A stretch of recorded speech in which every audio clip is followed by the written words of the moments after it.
Hello parents, 13 मार्च की news items देख लेते हैं। द हिंदू न्यूज़पेपर से ये 15 न्यूज आइटम्स पिकअप की गई है। हम इनको डिटेल में देखेंगे। पहली न्यूज आइटम है India to lose presence on UN scientific panel. तो यूनाइटेड नेशंस का एक कमीशन है यूएन क्लॉस, ये काफी बार न्यूज में आ चुका है, हमने कई बार इसको डिस्कस किया है। UN convention on law of the sea, जो आप EEZ exclusive economic zone term सुनते हैं, वो इसी ने डिफाइन किया है। तो ये 1994 से इफेक्टिव हुआ है, UN convention on law of the sea. तो इसके पार्ट्स है, वेरियस कमीशंस है, बॉडीज है। तो ये commission on legal continental shelf करके ये बॉडी है। तो ये 21 मेंबर बॉडी है और यहाँ पे इंडिया प्रेजेंटली मेंबर रह चुकी है। तो अब फिर से ये बॉडी के इलेक्शंस हो रहे हैं, तो इंडिया ने अपना मेंबर नॉमिनेशन यहाँ भेजा नहीं है। तो वही यहाँ पे हाईलाइट किया जा रहा है कि डेडलाइन हो गई है। तो मिनिस्ट्री ऑफ अर्थ साइंस इनको ये नॉमिनेशन भेजना था, पर मार्च 7 की डेडलाइन अब लैप्स हो चुकी है और इंडिया ने मेंबर नहीं भेजा है। Ministry of external affairs formally approve करते, नॉमिनेट करते कैंडिडेट। तो यहाँ पे तो और एक बॉडी है, सेम यूएन क्लॉस की और एक बॉडी है, international tribunal for law of the sea. तो यहाँ पे हमने नॉमिनेशन भेजा है पर यहाँ नहीं भेजा है।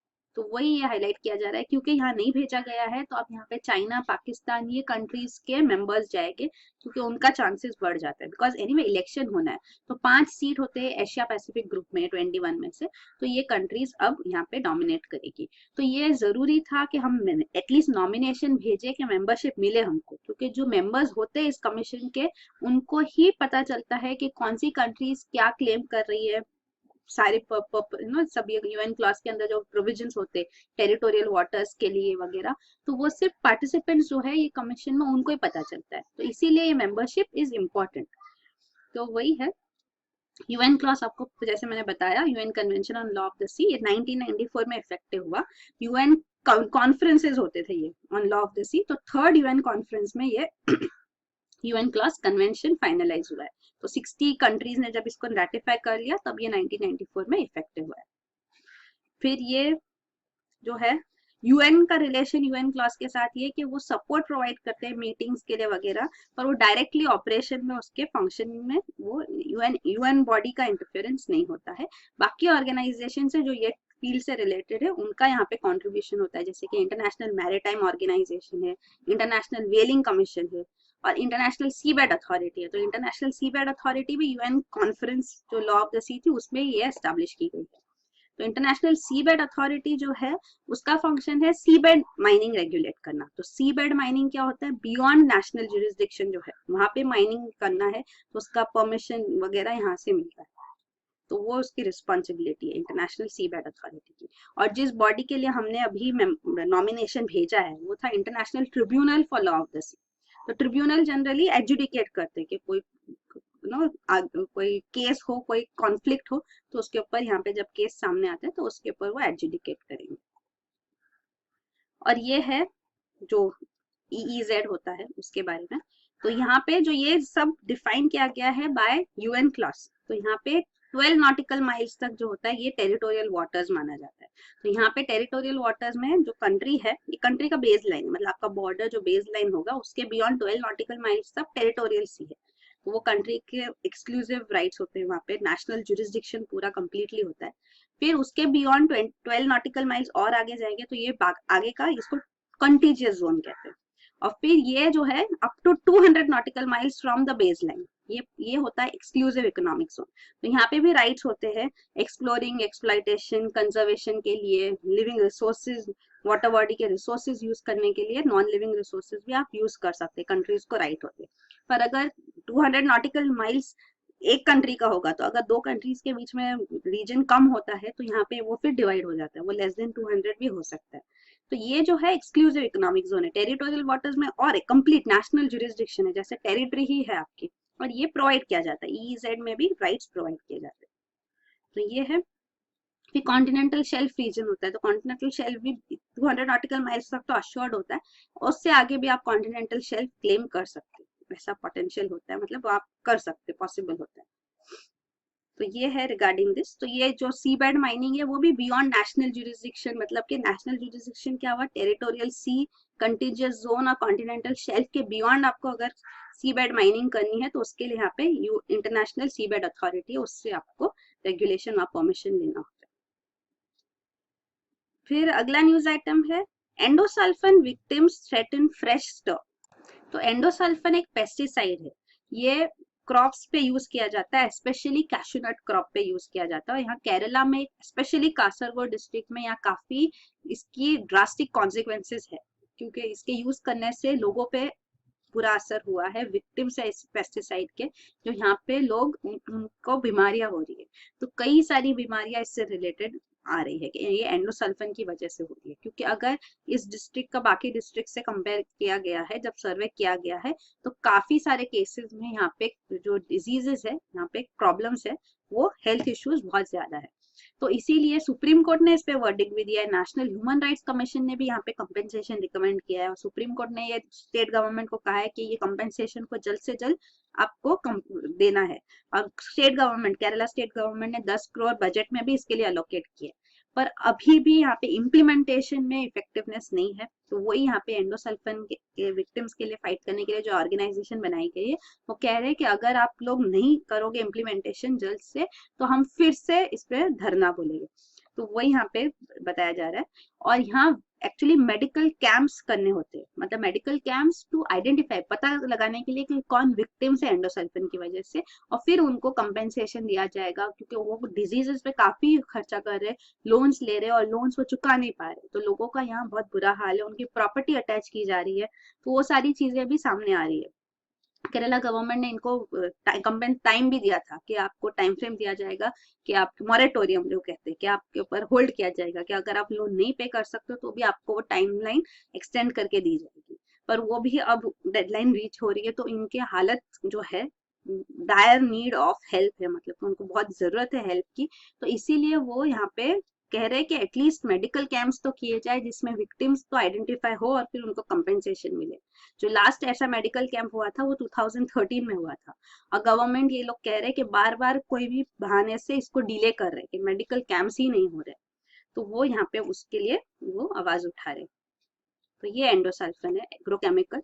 तो काफी सारी कंट्रीज में इसको बैन कर दिया गया है, क्योंकि इसके बहुत डिजास्टर्स कॉन्सिक्वेंसेस सामने आए। तो ये endosulfan it's absorb through skin, skin से अब्सॉर्ब होता है, और ये वाटर या फूड जो इससे कंटामिनेटेड है उसको कंज्यूम करने से होता है, और ये central nervous system, kidney, liver, reproductive system को अफेक्ट करता है। जब एक ये मेडिकल सर्वे भी किया गया, तो इसमें सामने आया कि जो स्प्रेड एरिया है और नॉन स्प्रेड एरिया है, इन दोनों में जब कंपैरिजन किया जाता है, तो कंजेनिटल एनोमलीज, मतलब बर्थ के टाइम पे जो डिजीजेस होती है, डिफेक्ट्स होते हैं, वो स्प्रेड एरिया में ज्यादा है। मेंटल रिटार्डेशन, ये इमेज क्लियर नहीं है, but this was the best image मुझे जो मिला एंडोसल्फान पे। तो ये हिंदू में 2005 में एक्चुअली ये सामने आया था, तब से ये केस चल रहा है एंडोसल्फान के लिए। तो ये मेंटल रिटार्डेशन भी यहाँ पे ज्यादा केसेस है, कैंसर के केसेस काफी ज्यादा है, इनफर्टिलिटी केसेस काफी ज्यादा है। इनफर्टिलिटी मतलब रिप्रोडक्टिव सिस्टम वर्क नहीं कर रहा है, इनफर्टाइल। फिर रिपीटेड अबॉर्शंस के केसेस काफी ज्यादा है। नॉन स्टर्वेड एरिया में 2 होते हैं, तो नॉन स्प्रेड एरिया में, तो ये स्प्रेड एरिया में, एंडोसल्फान स्प्रेड एरिया में 22। फिर ग्रोथ रिटार्डेशन है, मेंटल डिसेबिलिटीज है, फिर एपिलेप्सी है। तो ये सारे साइकेट्रिक प्रॉब्लम्स वगैरह यहाँ पे काफी ज्यादा है, तो वही यहाँ पे सामने आया। अगला न्यूज आइटम है sea of humanity at Mylar cattle festival in Chittoor. तो ये माइलार कैटल फेस्टिवल होता है चित्तूर में, आंध्र प्रदेश में। तो यहाँ पे पिछले 7 साल से ये फेस्टिवल नहीं हो रहा था, पर अब ये फिर से हुआ है। बहुत सारे लोग यहाँ आए थे, ऑलरेडी इस इवेंट में भी 2 बुल्स की मौत हो गई, काफी सारे यूथ्स को, लड़कों को इंजरीज भी हुई। तो ये जो माइलार फेस्टिवल है, ये इसीलिए रिवाइव किया गया क्योंकि हम अभी देख रहे हैं कि तमिलनाडु में जैसे जल्लीकट्टू रिवाइव किया गया, और जब सुप्रीम कोर्ट ऑर्डर भी आया, तो सेंट्रल गवर्नमेंट, स्टेट गवर्नमेंट सारे इनके सपोर्ट में आए, और जल्लीकट्टू को रिवाइव करने में पूरे लीगली जो भी ना प्रोविजंस करने थे वो करके दिए गए। इवन सुप्रीम कोर्ट से कहा गया कि पब्लिक इमोशंस हाई है, तो थोड़ा डिले किया जाए ऑर्डर को, तो वो भी एक्सेप्ट किया गया कि गवर्नमेंट सोल्यूशन निकालेगी। तो सोल्यूशन यही था कि उन्होंने अलाउ किया, प्रोविजन किया कि वो अलाउ किया जाए। तो वही है, इसीलिए अब हमने बाद में ये भी देखा कर्नाटका में जो कंपाला फेस्टिवल था, तो ये फेस्टिवल को भी रिवाइव किया गया। अब ये माइलार फेस्टिवल है, ये भी रिवाइव किया जा रहा है इन आंध्र प्रदेश। तो ये माइलार फेस्टिवल है, यहाँ पे बुल रेसिंग होता है। तो दो बुल्स मतलब एक एक करके बुल को भगाया जाता है और उनका स्टॉप वॉच यूज करके देखा जाता है कि कितना फास्ट वो भागते हैं। तो यहाँ पे 1 बाय 1 बुल्स भगाए जाते हैं, पर वो बुल्स है, उनको पता नहीं चलेगा कि कब शुरू करना है कब खत्म करना है, और उनको खुद से भागने की चाह नहीं आएगी, they will be forced to run.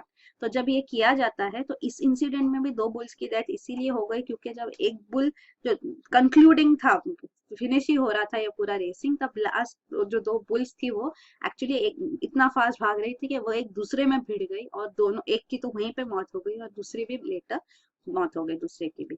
तो वही है, ये जो एनिमल्स के साथ फेस्टिवल्स किए जाते हैं, इनमें एनिमल्स को इसमें समझ नहीं होती है कि वो क्या कर रहे, क्यों कर रहे।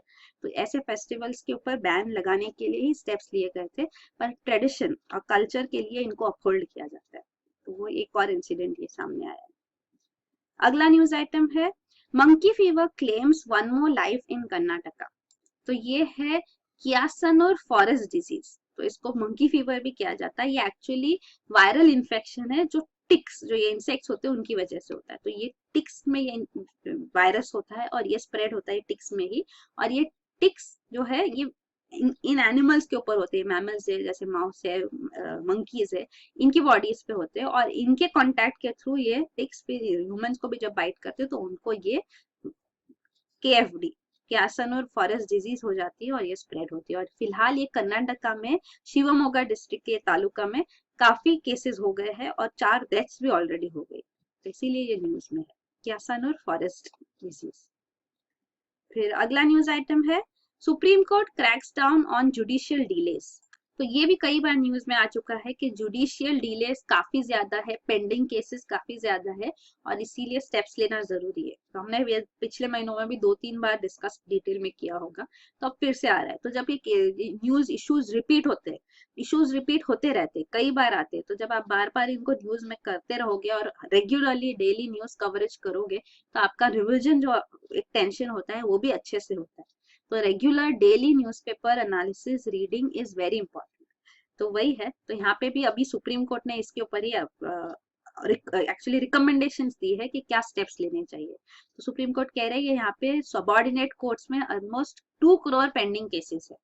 तो ये इतने सारे 2 करोड़ केसेस को सॉल्व करने के लिए, कंप्लीट करने के लिए, यहाँ पे जो सबऑर्डिनेट कोर्ट्स में ऑफिसर्स हो वो रिस्पॉन्सिबल हो, लीडरशिप क्वालिटीज हो उनमें, ये बहुत जरूरी है। वो कह रहे हैं कि जो नॉन परफॉर्मर्स है, जो परफॉर्म नहीं करते, डेडवुड है, उनको निकाल देना चाहिए एज पर रूल्स। तो ये हाई कोर्ट का जुरिस्डिक्शन आता है, they regulate, superintend, supervise the subordinate courts. तो सबऑर्डिनेट कोर्ट्स के ऊपर उनका रेगुलेशन है, इसलिए ये सजेस्ट किया जा रहा है। और फिर सुप्रीम कोर्ट ने कहा है कि बेल एप्लीकेशन जो आती है, तो अगर सबऑर्डिनेट कोर्ट्स के पास बेल एप्लीकेशन आती है, उनको ये 1 हफ्ते में डिस्पोज करना चाहिए, डिसाइड करना चाहिए। हाई कोर्ट को 1 महीने में करना चाहिए। और अगर केसेस है तो मैजिस्ट्रियल ट्रायल्स होते हैं और सेशंस ट्रायल्स। तो एक्चुअली मैजिस्ट्रियल कोर्ट्स है जो वो फर्स्ट ऑर्डर है, जहाँ पे क्रिमिनल केसेस, जो लोवेस्ट कोर्ट है जहाँ पे क्रिमिनल केसेस आएंगे वो मैजिस्ट्रियल कोर्ट्स होते हैं। और सेशंस कोर्ट जो है वो डिस्ट्रिक्ट लेवल पे, हाईएस्ट कोर्ट जो डिस्ट्रिक्ट लेवल पे है वो सेशंस कोर्ट। तो मैजिस्ट्रियल ट्रायल्स अगर अक्यूज कस्टडी में है तो 6 महीने में कंक्लूड हो जानी चाहिए, और सेशंस ट्रायल 2 साल में कंक्लूड होना चाहिए। इवन वो कह रहे हैं जब हाई कोर्ट्स पे क्रिमिनल अपील्स आते हैं और अक्यूज कस्टडी में रह चुका है 5 ईयर से ज्यादा, तो जल्द से जल्द हाई कोर्ट को भी कंक्लूड करना चाहिए ट्रायल। तो ये स्टेप्स लेने जरूरी है ताकि पेंडिंग केसेस ना हो। और उन्होंने वही कहा है कि हाई कोर्ट को एंश्योर करना होगा कि सबऑर्डिनेट कोर्ट्स केसेस जो 5 साल तक पेंडिंग रह चुके हैं उनको 2017 के अंत तक, ये साल के अंत तक डिस्पोज कर ले। तो वही यहाँ पे सजेशंस आ रहे हैं सुप्रीम कोर्ट से। वो कह रहे हैं कि जेल्स में जो पॉपुलेशन है उसमें से 50% अंडर ट्रायल है, जो प्रिजनर्स है 50% अंडर ट्रायल प्रिजनर्स है, मतलब उनके केसेस के ऊपर फाइनल जजमेंट अब तक हुआ ही नहीं है, तो उनका केसेस अब तक चल रहे हैं और वो जेल में। तो वही अक्यूज है तो वो जेल में रहते हैं, जब तक केस चलता है तब तक वो जेल में रहते हैं।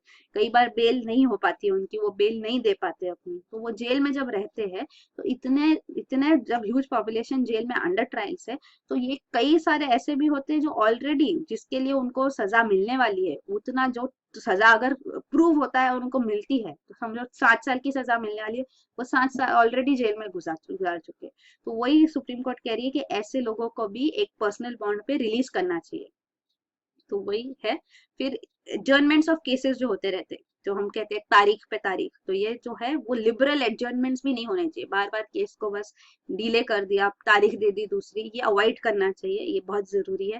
वो कह रहे हैं कि विटनेसेस अगर आ रहे हैं तो उनको एग्जामिन करने के लिए कॉन्जिक्यूटिव डेट्स पे बुला के उनका एग्जामिनेशन करना चाहिए। ऐसा नहीं कि वो फिर से उनको बुलाया गया कई बार टाइम बाद, तो उससे कई दिक्कतें आती हैं और केस लंबा खींचे जाता है। तो इसीलिए इसको भी हाईलाइट किया सुप्रीम कोर्ट ने कि इस पे ध्यान देना चाहिए।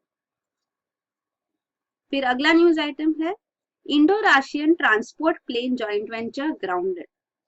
तो ये multi role transport aircraft India और रशिया जॉइंट वेंचर में मैन्युफैक्चर करना चाहती थी, पर ये डील अब आगे बढ़ नहीं पा रही है, क्योंकि यहाँ ऑलरेडी एक कंपनी भी बनाया था, multi role transport aircraft limited, ये इंडो रशियन कंपनी बनाई गई। तो इसके अंदर हाल हिंदुस्तान एरोनॉटिक्स लिमिटेड इक्वल पार्टनर थे इसमें। तो ये मिलिट्री ट्रांसपोर्ट एयरक्राफ्ट हम मतलब इंडिया भी यूज कर पाए, रशिया भी यूज कर पाए और उसको थर्ड कंट्रीज को एक्सपोर्ट भी कर पाए, इस ऑब्जेक्टिव से ये बनाई जा रही थी। पर इसमें 1 साल तक से कुछ एक्शन नहीं हुआ है, कुछ स्टेप्स नहीं लिए गए हैं और इंडिया अब कीन नहीं है इसके लिए आगे जाने के लिए, इसलिए पॉसिबल है कि ये एंड किया जाएगा ये जॉइंट वेंचर। तो ये जो 15 to 20 ton medium lift plane बनाने का प्लान था, तो ये हमारी जो ऑलरेडी इन फोर्स है AN-32 ट्रांसपोर्ट प्लेन अभी है जो मिलिट्री के पास, उसको ये रिप्लेस करती। तो अब क्योंकि ये नहीं हो रहा है तो हमको ये AN-32 को रिवैम्प करना पड़ेगा और इसके लिए हमको अपग्रेडेशन के लिए यूक्रेन की मदद लगेगी, और यूक्रेन और रशिया कॉन्फ्लिक्ट में है, तो वही यहाँ पे आगे क्या स्टेप्स लिए जाएंगे वो हमको देखना होगा। तो ऑलरेडी रशिया के साथ हमने और 2 जॉइंट वेंचर्स में आगे गए हैं, वो कंटिन्यू हो गए, सिर्फ MTA जो है उसके लिए हमने स्टॉप किया है। तो इंडिया को कंसर्न्स यही थी कि इंजन डिजाइन है वो कह रहे थे इनकम्पैटिबल है, हमको वो सूट नहीं करेगा, परफॉर्मेंस इश्यूज आ रहे थे, हायर ऑल्टीट्यूड्स पे ये एयरक्राफ्ट परफॉर्म नहीं कर पाएगी तो क्या होगा, फिर कॉस्ट एस्केलेशन हो रहा था कि बहुत ज्यादा कॉस्ट हो रहा है इसका, तो इसीलिए इंडिया ने इसको स्टेप बैक किया इस पे। तो एक्चुअली प्रपोजल ये था कि 205 MTS बनाए जाएंगे, मल्टी रोल ट्रांसपोर्ट एयरक्राफ्ट, ये मिलिट्री ट्रांसपोर्ट एयरक्राफ्ट।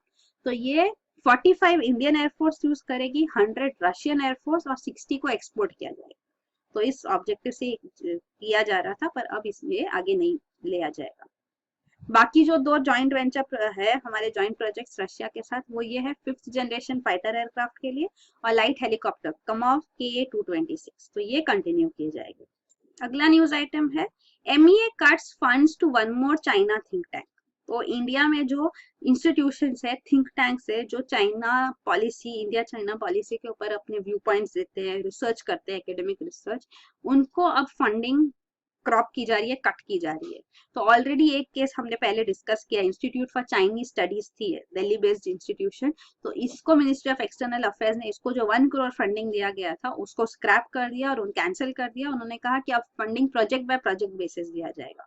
और अब और एक ऐसे ही चाइना बेस्ड थिंक टैंक है ये AAS, तो इनका भी फंडिंग गवर्नमेंट ने इनको कहा है कि ये इनके लिए फंडिंग अब नहीं दे पाएगी, जो ये सेमिनार्स वगैरह कंडक्ट करते, तो ये डिफिकल्ट होगा उनके लिए। और ये एस्टिमेट लगाया जा रहा है कि रीजन ये स्टेप्स लेने के ये है, गवर्नमेंट का ये स्टैंड है कि ये इसलिए किया जा रहा है क्योंकि ये जो ASSB जो स्टडीज करती है काफी एकेडमिक है, टू एकेडमिक है मतलब, तो ये गवर्नमेंट को पॉलिसी मेकिंग में यूजफुल नहीं होती, इसलिए हम इसको फंडिंग नहीं देना चाहते, ऐसा गवर्नमेंट कह रही है। पर ऑफिशियल्स यहाँ पे और कह रहे हैं कि रीजन ये है पॉसिबली कि जो ये थिंक टैंक्स है वो चाइना के बारे में जो इंडिया को जो स्टेटमेंट्स दे रहे, वो इंडियन गवर्नमेंट के स्टैंड से काफी अलग है। तो जैसे जो बेल्ट एंड रोड इनिशिएटिव है चाइना का, ओबोर, 1 बेल्ट 1 रोड, जिसके अंदर जो इंफ्रास्ट्रक्चर डेवलपमेंट हो रहा है, जो न्यू इकोनॉमिक सिल्क रोड और 21st century maritime silk road बन रहा है, तो ये इसमें इंडिया पार्टिसिपेट नहीं कर रही है। तो इस पे वो चाहते हैं कि इंडिया पार्टिसिपेट करे, इंडिया को भी इंफ्रास्ट्रक्चर बेनिफिट्स मिलेंगे, तो वो उसमें उनका स्टैंड अलग है। और फिर इवन बॉर्डर टॉक्स जो चल रहे हैं उसमें भी इनका स्टैंड गवर्नमेंट के स्टैंड से अलग आ रहा है, तो इसीलिए गवर्नमेंट शायद इनको फंडिंग नहीं दे रही है, ऐसे व्यू पॉइंट सामने आ रहे हैं। तो वही है, और एक पॉइंट रेज किया जा रहा है कि गवर्नमेंट काफी सारे फॉरेन थिंक टैंक्स को सपोर्ट कर रही है। ये तो इंडिया बेस्ड थिंक टैंक्स है, तो जो फॉरेन थिंक टैंक्स है जैसे कि कार्नेजी है, ब्रुकिंग्स इंस्टीट्यूशन है, इनको सपोर्ट किया जा रहा है। तो इस पे गवर्नमेंट कह रही है कि ये इंस्टीट्यूशन जो है think tanks, foreign think tanks, फिलहाल जो यहाँ पे है वो ज्यादातर इंडियन ही उसमें है मेंबर्स, तो स्टाफ तो इंडियन ही है, तो फिर फॉरेन कैसे कहा गया, तो वो कह के वो जस्टिफाई कर रहे हैं कि हम इनको फंडिंग दे रहे हैं। अगला न्यूज आइटम है बांग्लादेश डिक्लेयर्स मार्च 25 एज जीनोसाइड डे। तो ये बांग्लादेश लेजिस्लेचर ने एक रेजोल्यूशन पास किया है जिसके अंदर उन्होंने डिसाइड किया कि मार्च 25 को जेनोसाइड डे मनाया जाएगा। जेनोसाइड डे मतलब कि जेनोसाइड का मतलब होता है कि एक बहुत ज्यादा लोगों की एक ह्यूज पॉपुलेशन को मार दिया जाए क्योंकि वो एक पर्टिकुलर नेशन को बिलोंग कर रहे हैं या एक पर्टिकुलर कम्युनिटी को वगैरह बिलोंग कर रहे हैं, कास्ट या एथनिक जो है, एथनिक क्लींजिंग में जैसे कहते हैं, तो एथनिक ग्रुप है इसीलिए उनको खत्म किया जाता है, तो उसको जेनोसाइड कहते हैं। तो ये बांग्लादेश में जेनोसाइड हुआ था on March 25 by Pakistan army. तो पाकिस्तान आर्मी ने यहाँ पे ढाका में पूरा हल्ला बोला था, ऑपरेशन सर्च लाइट लाया गया था। तो ये इसका बैकग्राउंड ये था कि जब 1970 में, ये 1971 की बात है, मार्च 25 1971, तो 1970 में जब इलेक्शंस हुए थे पाकिस्तान में, तो आपको ये पता होना चाहिए कि जब इंडिया पाकिस्तान का पार्टीशन हुआ तो पाकिस्तान के दो पार्ट्स थे, मतलब एक तो इंडिया बना और इंडिया के वेस्ट साइड और ईस्ट साइड, मतलब पंजाब जो प्रोविंस थी और बंगाल प्रोविंस थी, दोनों को डिवाइड किया गया। तो जो एक बना वो वेस्ट पाकिस्तान और ईस्ट पाकिस्तान, तो वेस्ट पाकिस्तान और ईस्ट पाकिस्तान दोनों मिलके पाकिस्तान बना था। ये वेस्ट पाकिस्तान अभी फिलहाल पाकिस्तान है और जो ईस्ट पाकिस्तान है इसको 1971 में इंडिपेंडेंस मिली पाकिस्तान से और ये बना है बांग्लादेश। तो वो है, तो ये 1970 में बैकग्राउंड ये था कि 1970 में जब इलेक्शंस हुए थे ओवरऑल पाकिस्तान की, वेस्ट पाकिस्तान ईस्ट पाकिस्तान दोनों वोट करेंगे, तो जो गवर्नमेंट पार्टी को जीत मिली थी वो थी बांग्लादेश की अवामी लीग। तो बांग्लादेश की पार्टी गवर्नमेंट बनाए इन इस्लामाबाद, तो है कैपिटल तो वेस्ट पाकिस्तान में, तो वहां पे बांग्लादेश की पार्टी है कि, तो ये इलेक्शन रिजल्ट्स एक्चुअली एक्सेप्ट नहीं किया गया, मिलिट्री ने इसको अपोज किया। तो उस वजह से, क्योंकि वही है यहाँ पे एथनिक था कि बांग्लादेशी को, बंगाली स्पीकिंग को नीचा दिखाया जाता था और उर्दू स्पीकिंग एलिट पॉपुलेशन माना जाता था वेस्ट पाकिस्तान का, तो वही रिफ्ट जो है एथनिक रिफ्ट था यहाँ पे। और इसीलिए यहाँ पे जब इन्होंने प्रोटेस्ट किया, ऑफकोर्स प्रोटेस्ट करेंगे कि हम जीते हैं तो हम क्यों फॉर्म नहीं करेंगे गवर्नमेंट, तो इसमें यहाँ पे ढाका में पाकिस्तानी आर्मी को लाया गया और यहाँ पे पूरा जो किलिंग हुई ऑपरेशन सर्च लाइट के अंदर पाकिस्तान आर्मी के थ्रू, उसमें कई बांग्लादेशी मारे गए थे। तो इसीलिए अब ये बांग्लादेश लेजिस्लेचर ने मार्च 25 को जेनोसाइड डे डिक्लेयर किया है और वो चाहते हैं कि यूएन में भी जो जेनोसाइड डे डिक्लेयर किया गया है दिसंबर 9, उस दिन जो मार्च 25 के विक्टिम्स थे उनको भी कमेमोरेट किया जाए, तो वो भी ये रेजोल्यूशन का पार्ट था। और ये भी आपको पता होना चाहिए कि 1971 में, दिसंबर 1971 में इंडिया पाकिस्तान जो वॉर हुआ था, इंदिरा गांधी गवर्नमेंट थी तब, तो ये वॉर भी बांग्लादेश के बनने में मेजर रोल प्ले किया, क्योंकि ये वॉर के बाद ही बांग्लादेश एक इंडिपेंडेंट कंट्री बनी। तो इंडिया इंटरवीन, क्योंकि हमारे पास भी कई सारे बंगाल से रेफ्यूजीज आ रहे थे बांग्लादेश से, तो इंडिया भी अफेक्ट हो रहा था इन सम वे, तो इसीलिए हमने इंटरवीन किया and we fought against Pakistan. Pakistan defeat हो गई, हार गई और बांग्लादेश एक इंडिपेंडेंट कंट्री बनी। फिर अगला न्यूज आइटम है a life of struggle for Zika affected families. तो जीका, ये जीका वायरस जो है वो मॉस्किटो बॉर्न है। तो ये एडिस मॉस्किटोज जो होते हैं, एडिस इजिप्टी मॉस्किटोज, इनकी वजह से होता है, जिसकी वजह से डेंगू चिकुनगुनिया भी होता है। तो ये जीका वायरस की वजह से काफी सारा पॉपुलेशन अफेक्ट हुआ है in South America, in Brazil specifically, in particular region in Brazil. तो ये जीका वायरस इन्फेक्शन इतना ज्यादा हो गया था कि वर्ल्ड हेल्थ ऑर्गेनाइजेशन ने यहाँ इमरजेंसी डिक्लेयर कर दी थी। नवंबर 2016 में इमरजेंसी तो हटा दी गई है, पर अभी भी इसके कॉन्सिक्वेंसेस सामने आ रहे हैं, क्योंकि जो pregnant women Zika virus infection से अफेक्टेड थी, उनके जो बच्चे पैदा हुए उनमें ये डिजीज पाई गई माइक्रोसेफेली, और ये हमने कई बार डिस्कस कर चुका है, तो आपको पता होगा अब कि ये इसमें ब्रेन साइज कम हो जाती है, ये जो बच्चे पैदा हुई थी कम होती है ऐसे, तो ये माइक्रोसेफेली कहा जाता है ये डिजीज को। तो ये जीका वायरस की वजह से हुआ, ये कई लिंकेजेस कई बार लगाए गए और ये अभी क्लियर भी है, काफी इन्वेस्टिगेशन हो चुका है इस पे। और सिर्फ यही नहीं, और भी जैसे बच्चे अब बड़े हो रहे हैं पैदा होके, तो उनकी और भी डिजीजेस वहां पे सामने आ रही है कि उनको कई सारी दिक्कतें होती है, उनको ब्रीदिंग प्रॉब्लम्स आए हैं, सीजर्स होते हैं, उनको स्वॉलोइंग में ट्रबल आती है, निगलने में स्टिफनेस है, मसल्स में स्टिफनेस है, जॉइंट्स में स्टिफनेस है, तो विजन हियरिंग प्रॉब्लम्स, काफी सारे प्रॉब्लम्स उनमें देखे जा रहे हैं। तो इसको एक्चुअली नाम दिया गया है कंजेनिटल जीका सिंड्रोम। तो ये जीका वायरस की वजह से इतने सारे केसेस आ रहे हैं। कंजेनिटल मतलब बर्थ, पैदाइश से कुछ डिजीज हो उसको कंजेनिटल कहते हैं। तो ये कंजेनिटल जीका सिंड्रोम अब सामने आ रहा है, मतलब जीका कि जो इमरजेंसी थी वो तो नहीं है, पर अभी भी जो जीका वायरस अफेक्टेड लोग हैं उनकी दिक्कतें अभी भी खत्म नहीं हुई है, ये बच्चे हैं जो, तो वही यहाँ पे दिया गया है। तो आप देख सकते हैं जीका अफेक्टेड रीजन्स यहाँ पे मेजरली। फिर अगला न्यूज आइटम है China poses security threat in power sector, trade body. तो फिलहाल इंडिया में यहाँ पे सेंट्रल गवर्नमेंट और state government, central sector state sector में काफी सारे transmission lines, electricity transmission, power transmission lines के लिए यहाँ पे बिडिंग होने वाली है। तो ये बिडिंग में चाइनीज कंपनीज जो है उन्होंने भी पार्टनरशिप किया है इंडियन कंपनीज के साथ और वो बिड करने वाले हैं। तो इसके ऊपर जो ये ग्रुपिंग है यहाँ पे मार्केट मेकर्स, ये जो गेयर मेकर्स है उनके लॉबी ग्रुप है Indian electrical equipments manufacturers association. तो ये ग्रुपिंग गवर्नमेंट को कह रही है कि चाइनीज फर्म्स को यहाँ पे अलाउ नहीं किया जाए। ऑलरेडी चाइनीज फर्म्स ने पावर जनरेशन इक्विपमेंट मार्केट को कैप्चर किया है, कंज्यूमर गुड्स मार्केट को कैप्चर किया है, तो अब ये ट्रांसमिशन, पावर ट्रांसमिशन में इनका कैप्चर नहीं होना चाहिए क्योंकि काफी ज्यादा कॉन्ट्रैक्ट है, $multi-billion का कॉन्ट्रैक्ट सब है, अब बिडिंग होने वाली है। तो वही यहाँ को इनको फियर है और वो ये जस्टिफाई इसीलिए कर रहे हैं कि ये सब क्रिटिकल इंफ्रास्ट्रक्चर है, तो ये कंपनी, ये मतलब इकोनॉमी के लिए इम्पोर्टेंट है। यहाँ पे जो मिलिट्री को प्रोवाइड किया जाता है और ये अगर ग्रिड में कोई भी एक जगह पे ब्लॉक हो गया, कुछ स्टेप्स लिए गए, तो internal law and order, security, hospitals affect होगी, मिलिट्री अफेक्ट होगी, तो ये एक कंसर्न है। इसीलिए चाइनीज कंपनीज को यहाँ पे अलाउ नहीं किया जाए, वो ये कह रहे हैं। तो वो एक्चुअली मैन्युफैक्चरर्स है, तो वो चाहते हैं उनको कंपटीशन ना मिले चाइनीज से, तो ये एक पॉइंट भी वो हाईलाइट कर रहे हैं। अगला न्यूज आइटम है cost overrun for infra projects hit ₹1.7 lakh crore. तो ये इंफ्रास्ट्रक्चर प्रोजेक्ट्स जो है इसके ऊपर अभी रिपोर्ट आई है from ministry of statistics and programme implementation. तो इनका ऑनलाइन कंप्यूटराइजेशन मॉनिटरिंग सिस्टम होता है ये, उसके बेसिस पे ये इन्फॉर्मेशन, जो भी प्रोजेक्ट इम्प्लीमेंटेशन एजेंसीज है वो इन्फॉर्मेशन फीड करते हैं, उसके बेसिस पे ये रिपोर्ट डेवलप की गई है।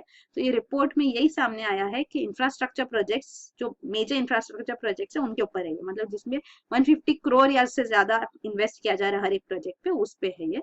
तो यहाँ पे कई सारे प्रोजेक्ट्स में कॉस्ट ओवररन है, मतलब जितना बताया गया कॉस्ट उससे ज्यादा कॉस्ट हो रहा है अभी उनका, और डिलेज भी काफी ज्यादा है, काफी सारे केसेस में डिलेज भी है, काफी सारे केसेस में दोनों भी है। तो ये यहाँ पे सामने आया है।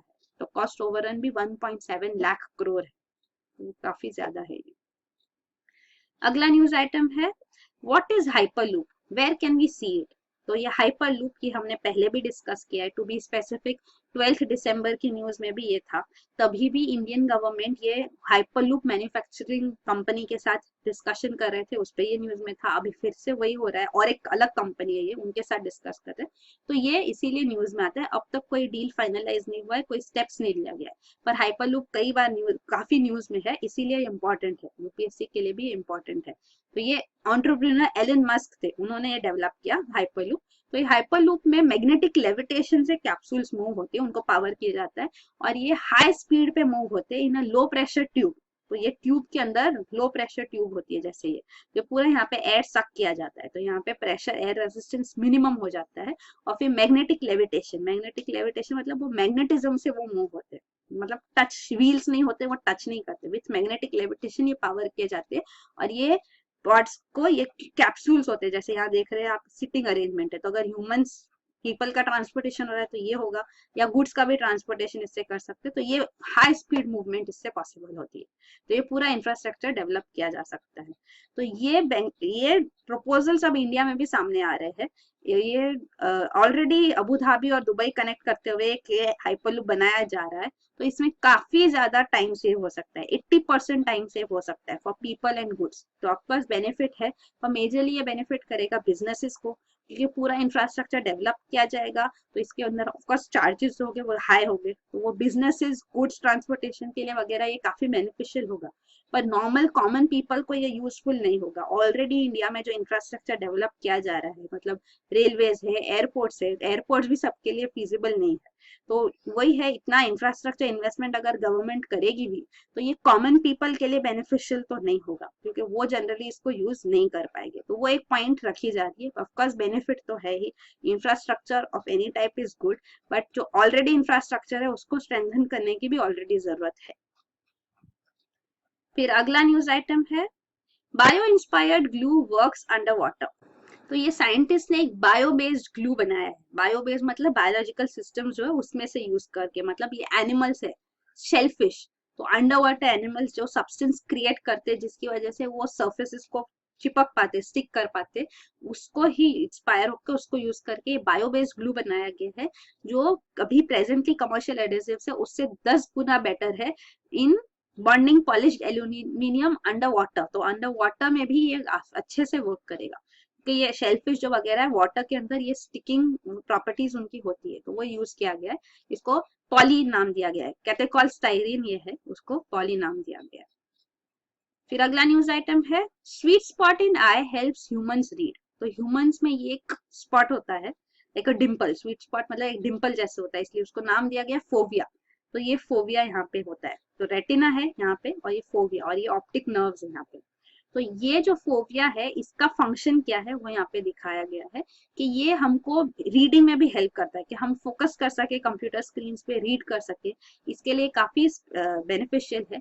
ये हमको फेस रिकॉग्नाइज करने के लिए, कलर्स और लैंडस्केप को अप्रिशिएट करने के लिए काफी ये बेनिफिशियल होता है। तो हमको पूरा स्पेशियल डिटेल जो है, स्पेस का डिटेल वो हमको क्लियरली मिलता है बिकॉज ऑफ दिस फोबिया। तो फोबिया जो है ये एक्चुअली यहाँ पे परसिस्टेंस ऑफ विजन जो होता है उसमें भी इसका रोल है। परसिस्टेंस ऑफ विजन मतलब थोड़ी देर तक वो इमेज हमारे जहन में रहती है, तो जो हम मूवीज में देख सकते हैं वो एक्चुअली फास्ट मूविंग पिक्चर्स होती है, तो हम इसीलिए वो कंटिन्यूटी में देख सकते हैं। तो फोबिया इसमें एक मेजर रोल प्ले करता है। तो ये फोबिया जो है इसमें जो इनपुट्स आती है वो एक्चुअली डायरेक्टली विजुअल कॉर्टेक्स जो ब्रेन का है उसको जाती है, क्योंकि ये ऑप्टिकल नर्व के पास है। तो ये सारे एनिमल्स में नहीं होता, मैमल्स के अंदर ये सिर्फ ह्यूमंस में है, और थोड़े प्राइमेट्स जो है मंकीज वगैरह उसमें ये होता है, और जो प्रिडेटरी बर्ड्स है जैसे कि आउल्स है इनमें सब में ये पाया जाता है, थोड़े रेप्टाइल्स है उसमें पाया जाता है। तो ये एक इसका स्पेसिफिक रोल है फोबिया, वो यहाँ पे डिटेल आउट किया गया है। अगला न्यूज आइटम है last, antibiotic free meat gets a foothold in US as brands turn to organic. तो यहाँ पे यूएस में पाया गया है कि कई सारी कंपनीज अब ऑर्गेनिक फूड को प्रमोट कर रही है।